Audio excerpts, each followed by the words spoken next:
Namaste. Glad you're joining me today for this yin flow. I did say yin flow, so there's going to be a little bit of movement, but nothing extreme. And we'll be mixing in the yin poses. We have been on a chakra series, and today we're at the heart.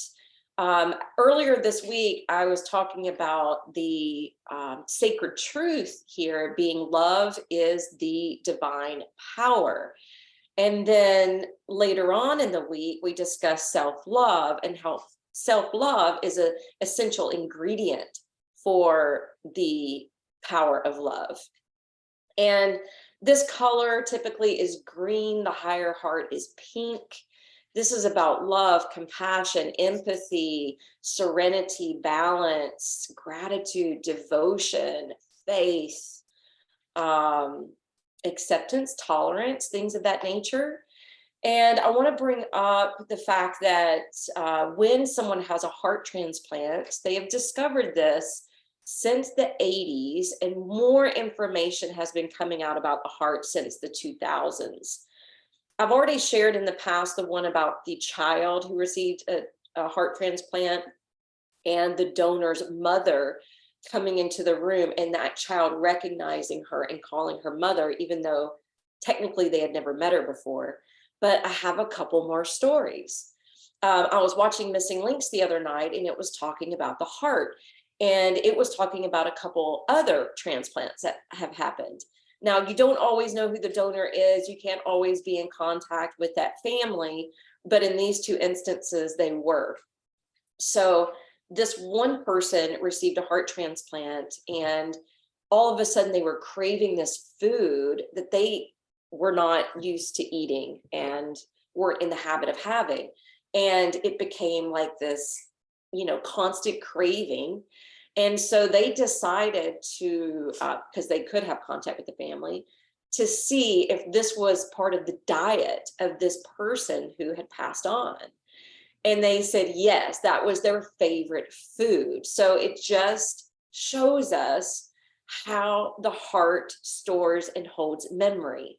Not only that, but a young girl, I believe she was 10 years old, needed a heart transplant. And she received a heart from a girl who died when she was 12. So evidently for heart transplants, they try to get someone around the same age and development, maybe for the size and the development and all of that. And so the 12-year-old girl's heart was given to the 10-year-old girl. But after the transplant, she kept having reoccurring nightmares over and over again. And the nightmares were that she was being chased by a man through the woods and assaulted by a man in the woods. And she could describe the man, and she could kind of, she was saying everything the man was saying to her as it was happening. And it was verbatim, and it was the same dream over and over and over again, which obviously upset her and the parents. So they decided they would go to the family who had given her organs up and discovered that this little girl had been killed, and it was a mystery. They didn't know who it was. It was still unresolved. And she fortunately lived in a small town. They took her to the police station. She relayed everything to the police, the description of the man, where it had taken place, and everything that he said. And they were able, through their investigation, able to pin down who they thought it was. And when they started questioning him, he, out of guilt, spilled the beans and shared everything and is now convicted for that crime. So the heart has a lot of power to it. The heart is said to be the seat of the soul.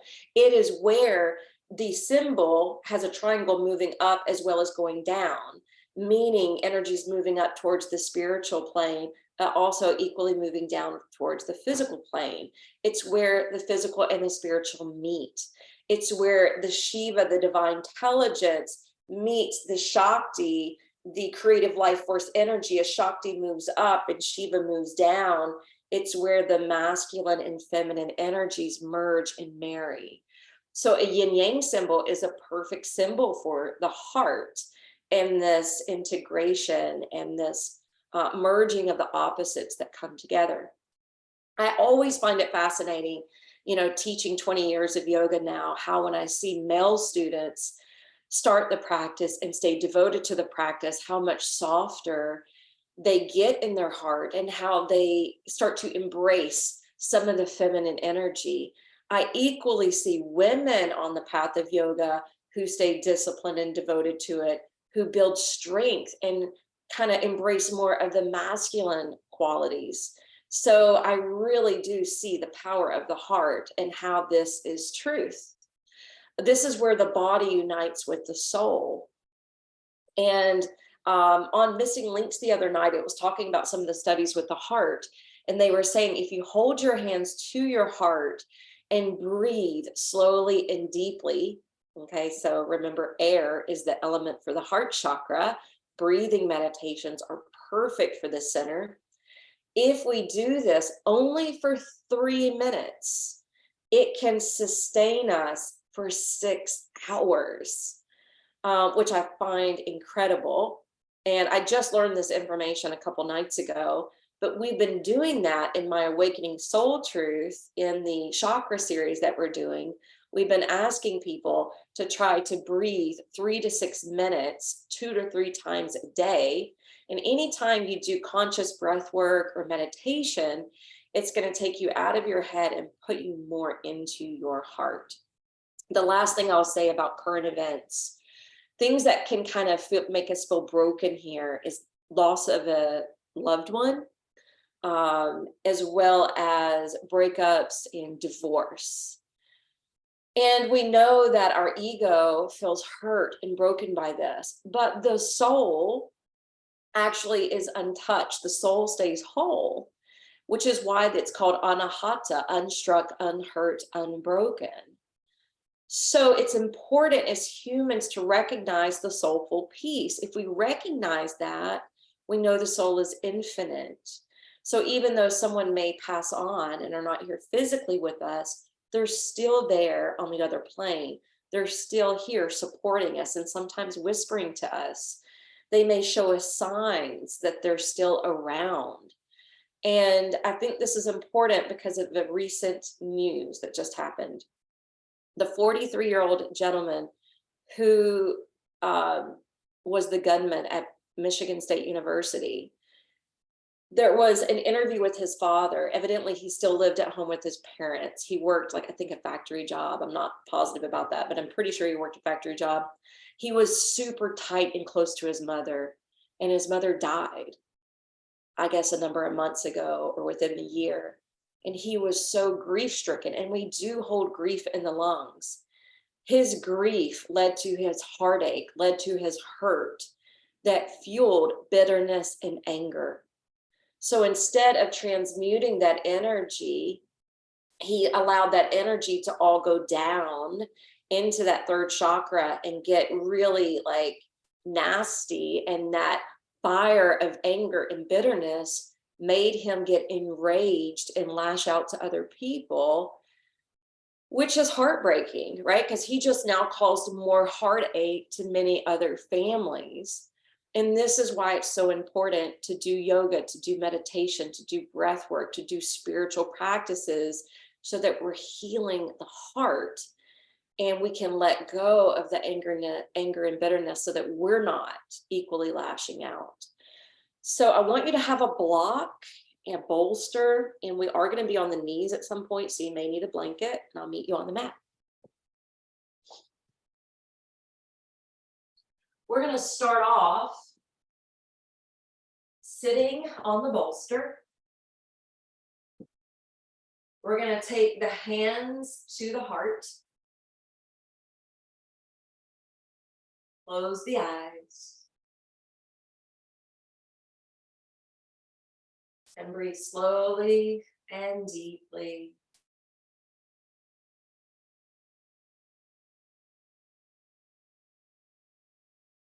As you're breathing in and out, notice the thumping or pulsation of your heart.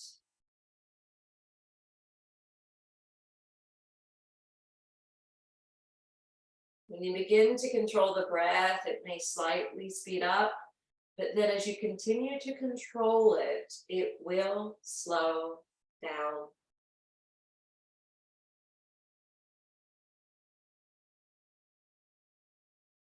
Feel how, when the lungs inflate, the chest lifts into the hands.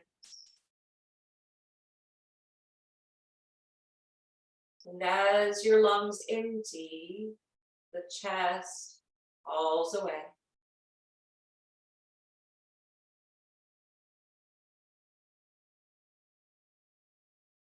Notice as you continue to take these deep, slow yogic breaths, the mind begins to slow its pace.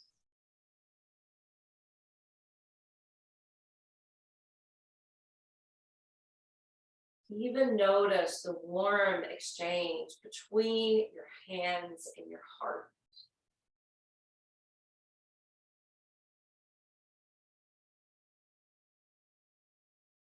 Let the hands resting here bring you comfort.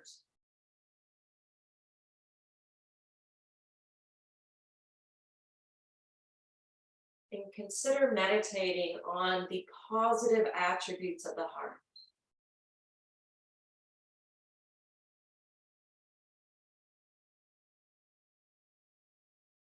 Some new studies that have come out regarding aging. They've looked at some of the oldest people in the world. I'm going to give you 3 examples. One is a nun at a Buddhist monastery in Tibet who's well over 120 years old. And she was interviewed and asked the secret to her longevity. She said compassion. The Buddhist path is about living and embodying compassion.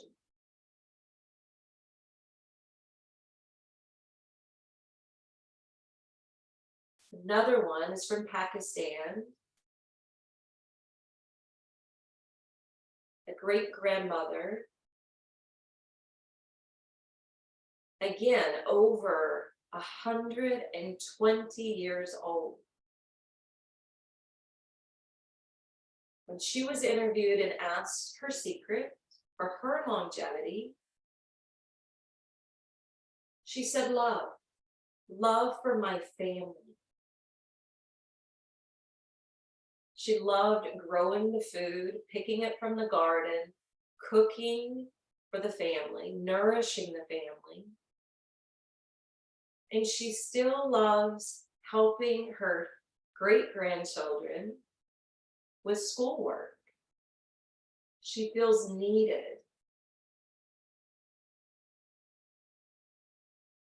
There was a Chinese man who lived over 200 years, and it was proven by records.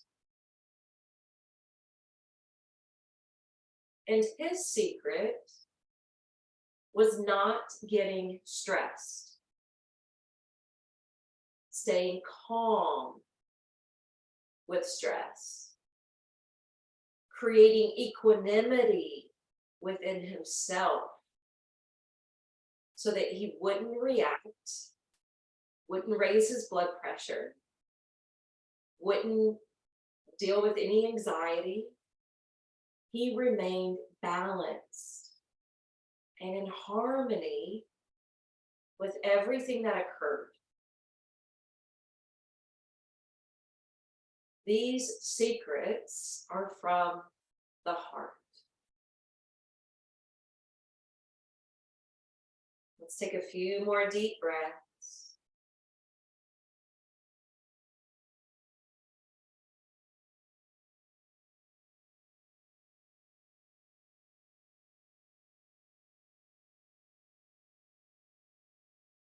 And we're going to lie down if you're not already.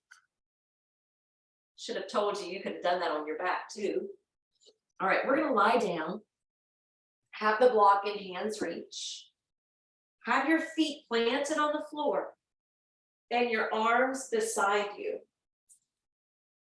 We're going to start with a little bit of a flow. Inhale, press through the feet, circle the arms up overhead, feeling that charge and engagement in your hamstrings and glutes and back. Exhale, roll it back down. Inhale, rising up to bridge, Setu Bandhasana. And exhale, bringing it right back down. Continue 3 more times in sync with your breath.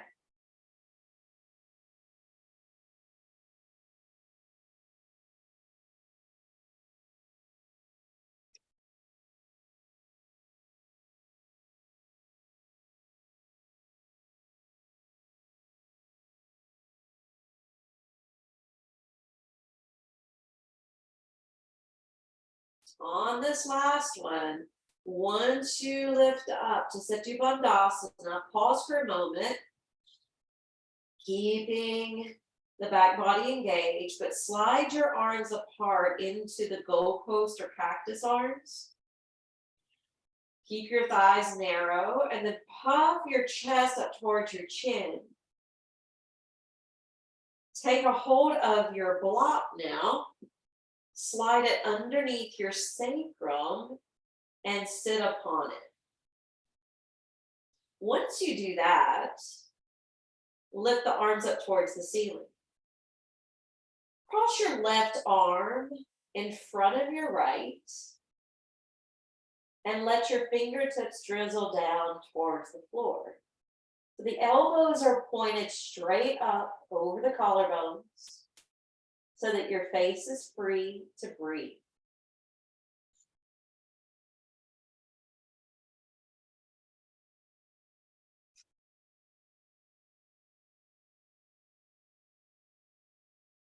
This is a version of shoelace arms. Notice it mimics a hug. The arms are what I consider the extensions or wings of the heart, allowing us to embrace someone, but also equally setting boundaries and putting an arm's distance between those that we need to.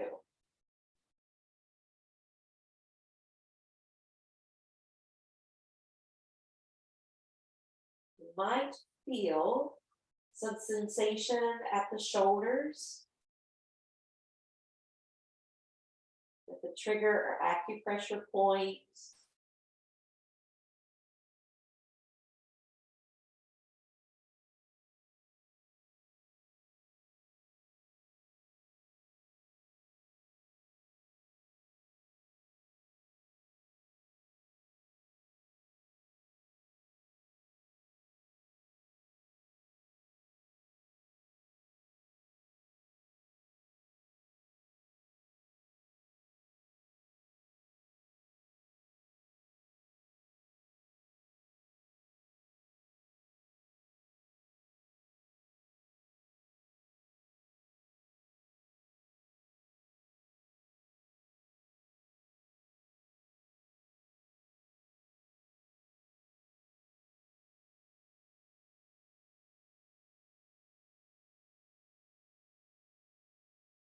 Few more breaths.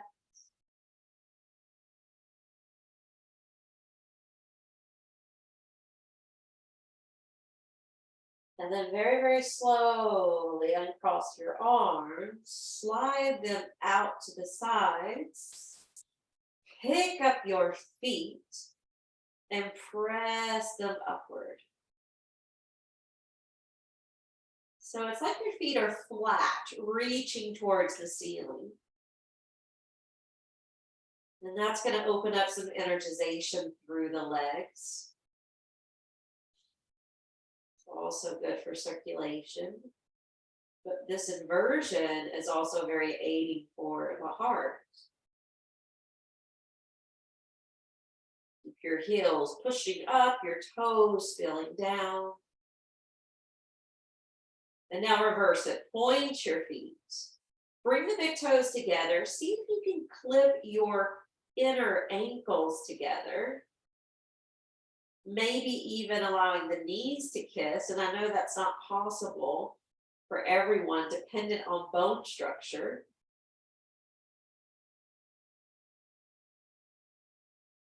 Feet still pointed. Feel the difference. And then exhale, lower the feet back down. Now re-lift your arms overhead. Cross your right arm ahead of your left, bending from the elbows once they cross, and letting the hands hang down.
Let's slowly release the arms. Tuck and lift away from the block. Slide it out from below, roll it down, and hug your knees in. Counter pose after that upliftment. Now we can lengthen the low back. Affirming, I reduce my scattered forces to rise up and away into the sky.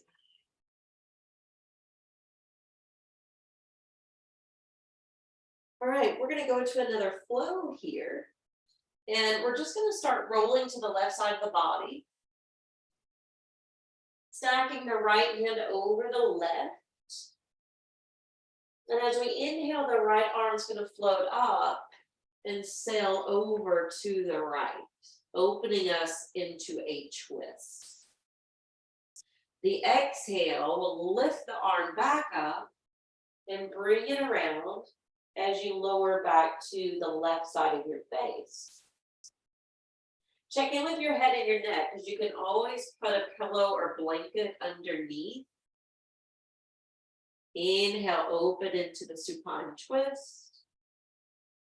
And exhale, exit back out. So when you're doing this and matching it with the breath, you can determine whether or not you want the head to just turn halfway or all the way to follow the hand.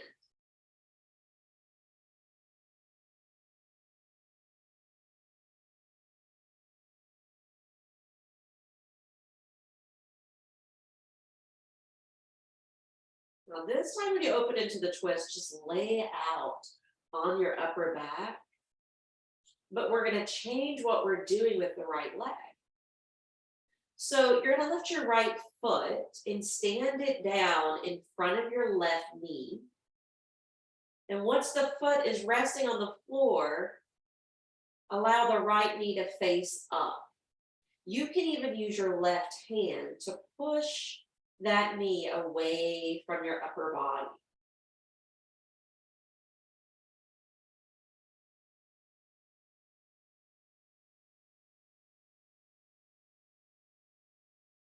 Focus on bringing that air supply in, the element for the chakra.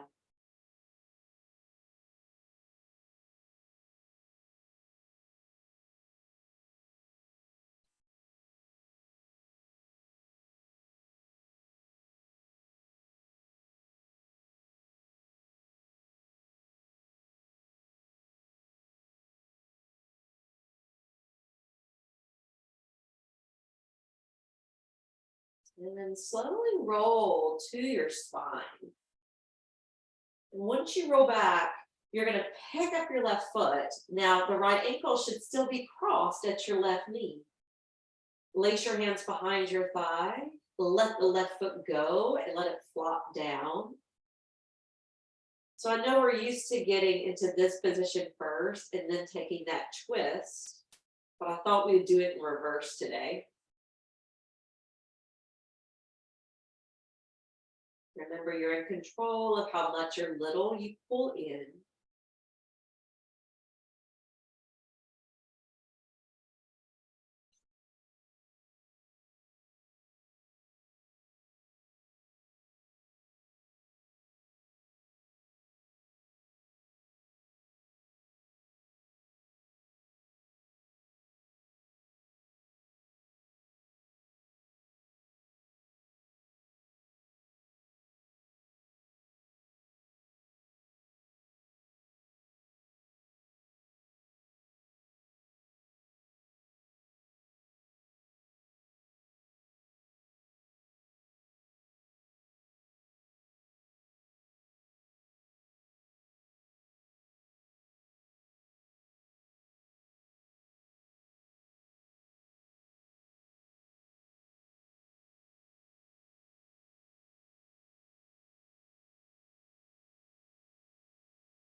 All right, we can release.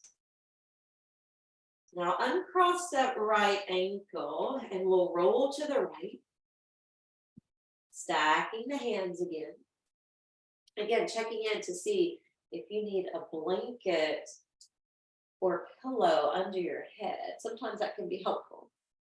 And then inhale, lift the left arm skyward, send it all the way over, determining if you should turn your neck. And then exhale, bring it back. And we'll flow with breath a few more rounds.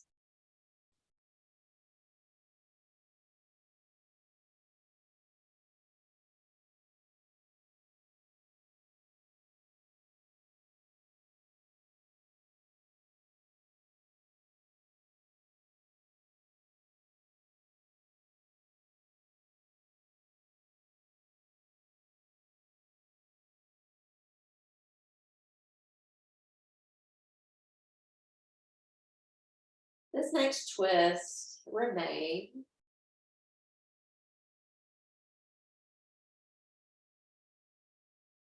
And then we'll pick up the left foot, stand it in front of the right knee. Lifting the knee upward or pressing it away.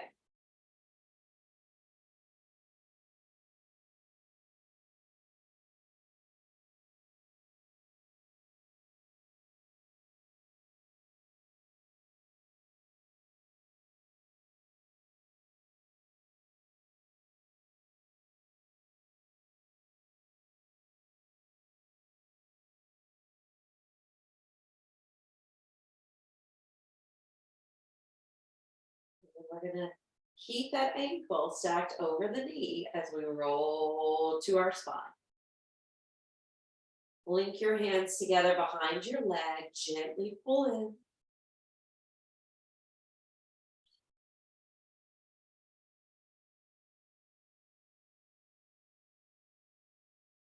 Flop the right foot.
All right, release your grip. We're going to do happy baby pose. So take a hold of that left foot. Bring it away from the right knee. Pick up your right foot. Take a hold of it with your right hand. Keep your thighs really wide. You're gently pulling the feet down, setting your low back down. Earlier today, when I did this same position, I felt this twitching in my left hip, and then poof, it released. So sometimes those little twitches are actually getting ready to release something. As long as it's not painful, don't be concerned.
Couple more breaths.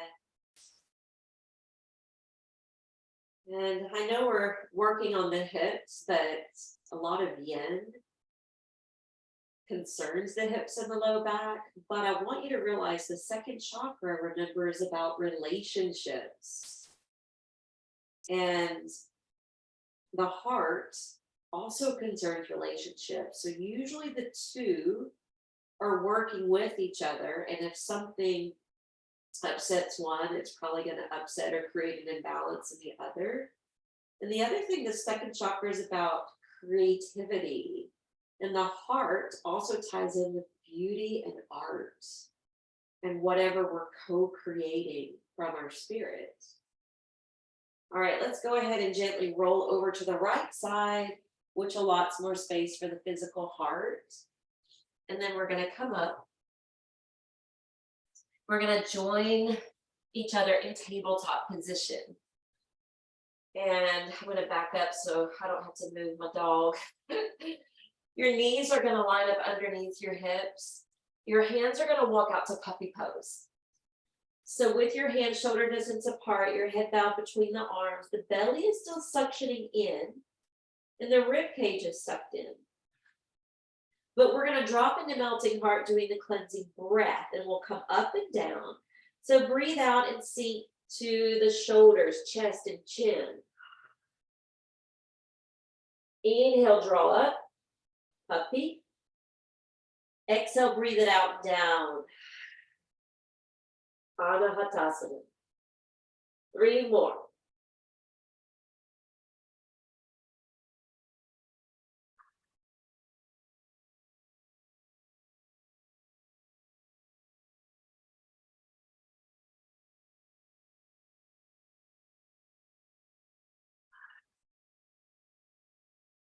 Now let's reside here on chin or brow. Let your elbows sink down.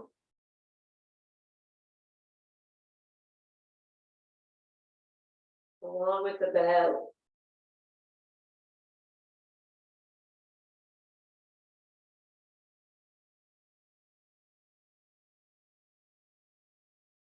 So this is really open up the heart and lung meridians.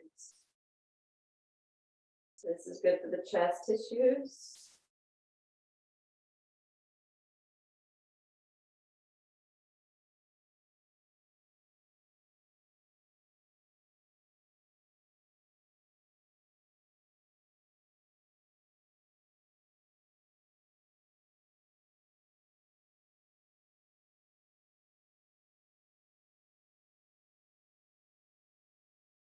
On your next in-breath, let's gently come up. Slide your hands up underneath your shoulders, and we're going to stand in plank. So one foot walks back, then the other. And now push the floor away from you with your hands so that you feel your upper back fire up, your chest slightly pull in, your arms are long and strong. And then we're going to exhale back up, down dog. We're going to be slow and mindful with this. Inhale, come forward, plank. Exhale, downward facing dog.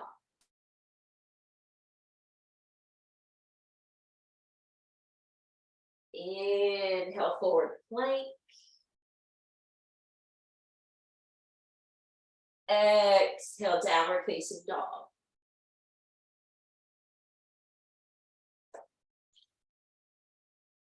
From downward facing dog, let's come down to the knees.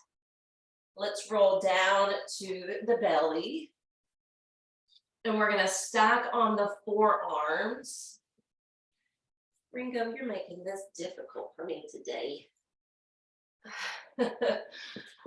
All right, we're in Sphinx arms. And go ahead and separate your feet.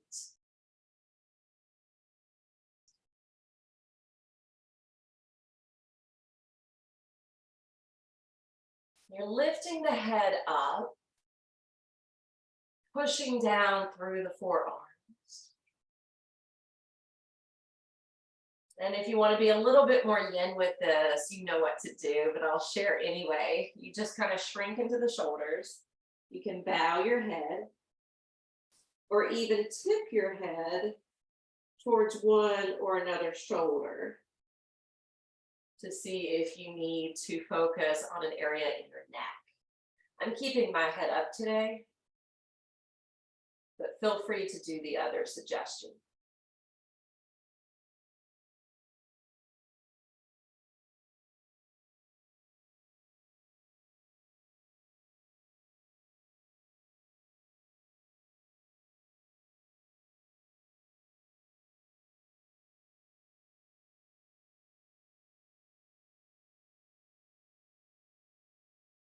May have already mentioned this, that the heart is the true intuitive center.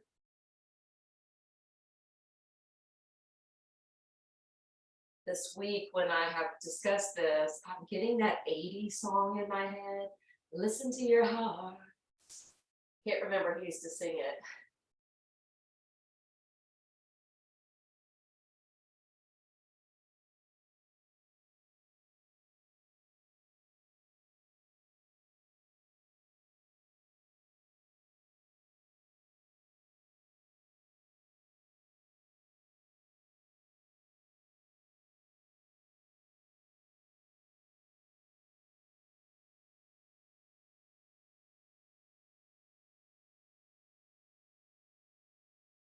All right, we're going to turn the forearms in.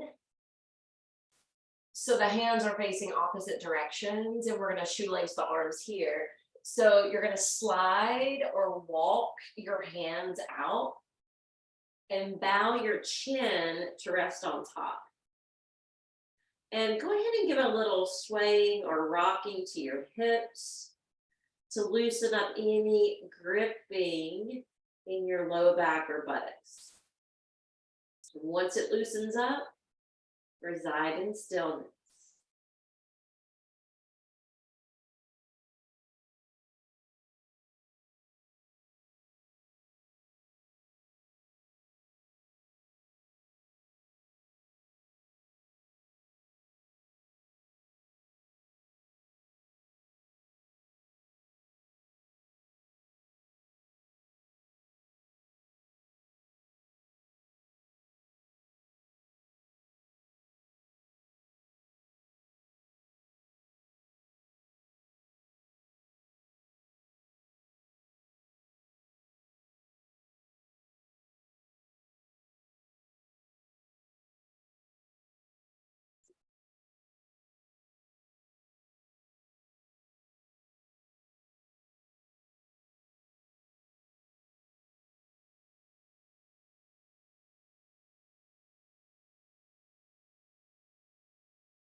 And then look how you cross the arms, crisscross the other way. We're doing the same thing.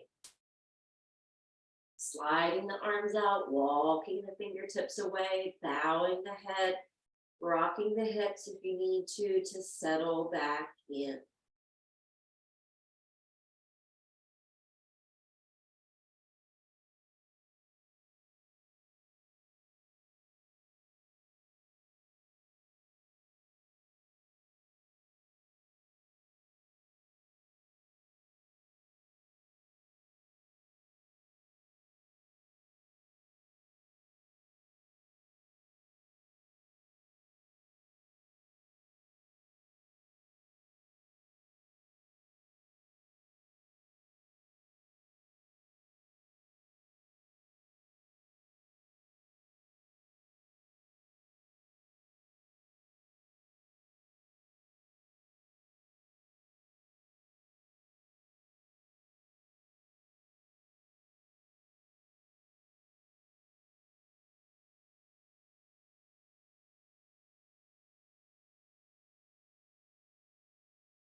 All right, inhale, we're slowly going to come out.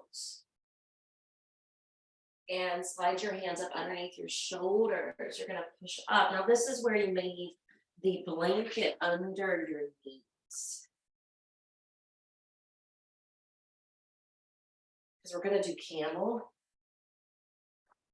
So once you crawl the knees on top of the blanket, you can do your hands two ways. Let me show you one way is to turn your fingertips down and arch back. Another way is to turn the fingers up and arch back. So once you have your hands in place and you figure out what works better, remember your hips to stay aligned over your thighs and knees. As you bow back, open your throat center and look up. Please don't jackknife the neck all the way back, just a portion. Breathe into the heart. Believe it or not, this is a yin pose. We don't do it very often in yin because I find it to be quite active. Couple more breaths. And then when you're ready to come out, we're going to flip the hands open and drop into child's.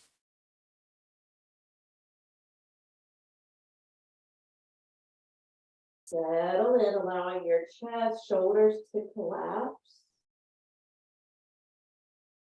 Breathe into the backside of your heart.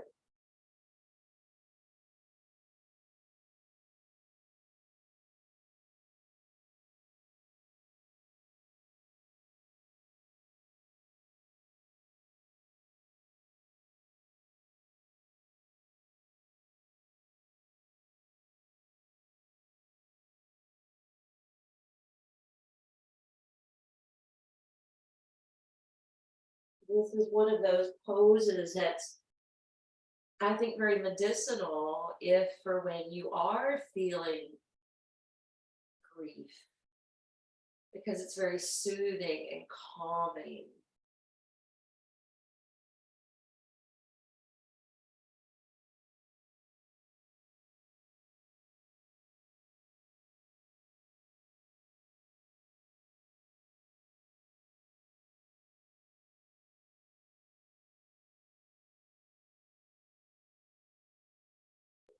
On your next inhale, rock up to hands and knees, curl the toes, and you can either do one of two things. You can walk the feet forward towards your hands, or the hands back towards your feet, or a combination of the two.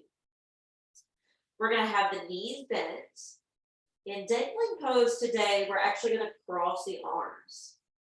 Hide those forearms underneath the crown of your head so you can't see them. And let your head dangle so that everything's pouring towards the heart and the crown.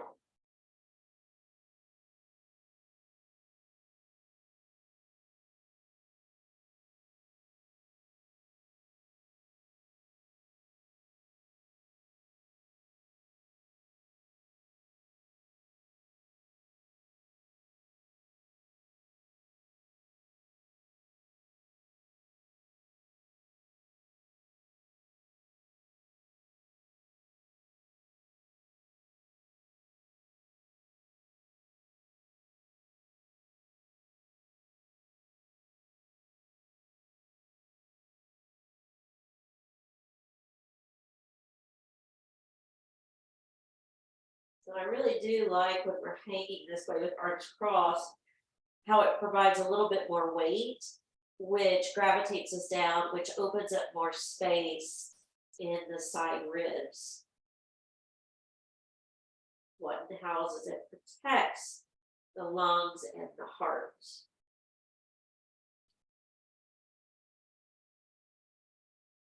Notice how you cross your arms, crisscross the other way. It may feel slightly awkward the second go around.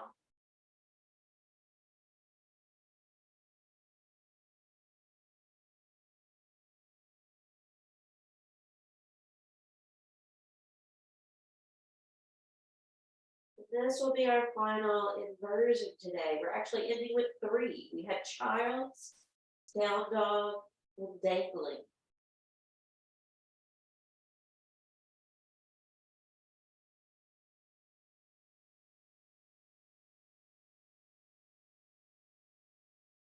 They say we're most optimal when the brain is balanced in harmony with the heart. And they've actually discovered the heart communicates more with the brain than the brain does to the heart.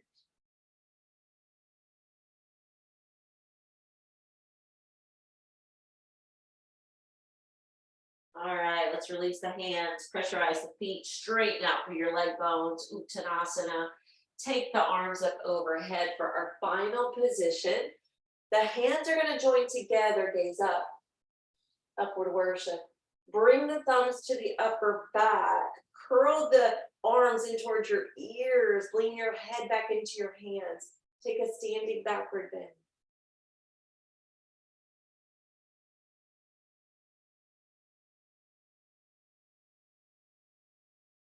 Deep breaths.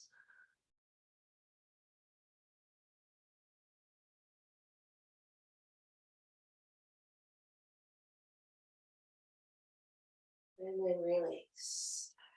All right. Now we get to position our props. You can either, and it really depends on your bolster and how bendy or firm it is. If it's really firm, it may be good on the second middle size version of the block. This one's kind of halfway. So I'm going to put it on baby version or smallest form and then create a slide.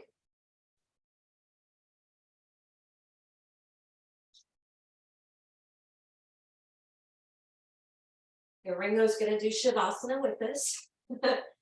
Your blanket, of course, can go over your body, under your head like a pillow. I'm going to roll it and take it under my knees.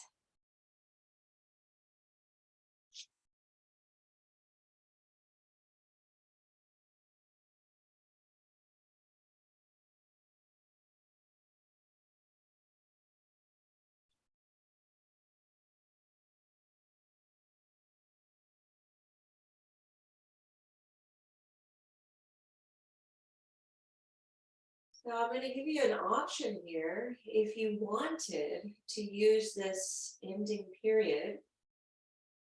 And if it's not too taxing for your arms, to rest your hands over your heart and to do what we started with, you could be here.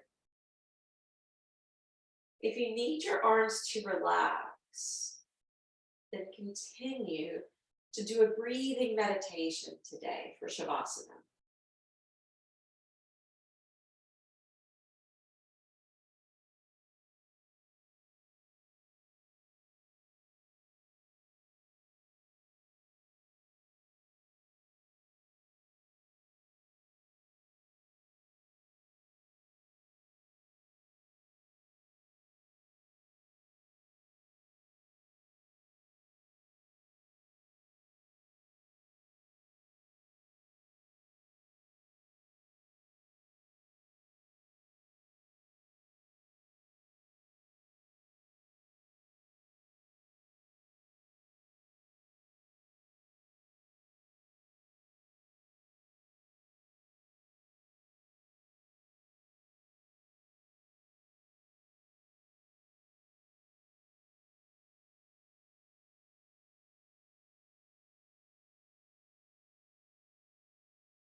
again.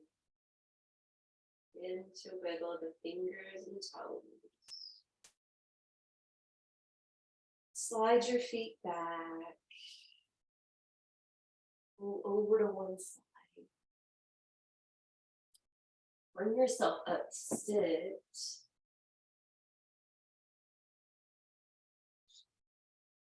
And at the top of your breastbone,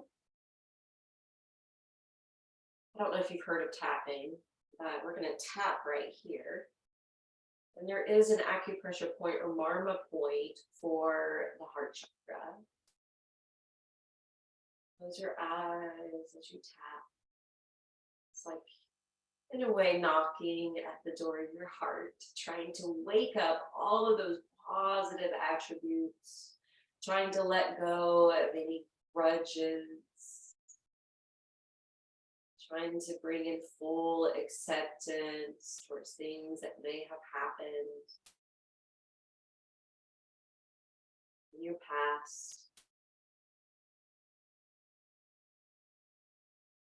And bring some compassion, love home to yourself.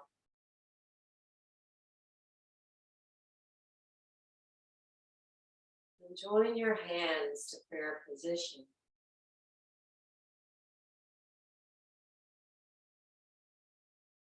The light that I hold within my heart recognizes and humbly bows to the light that you hold within yours. Namaste.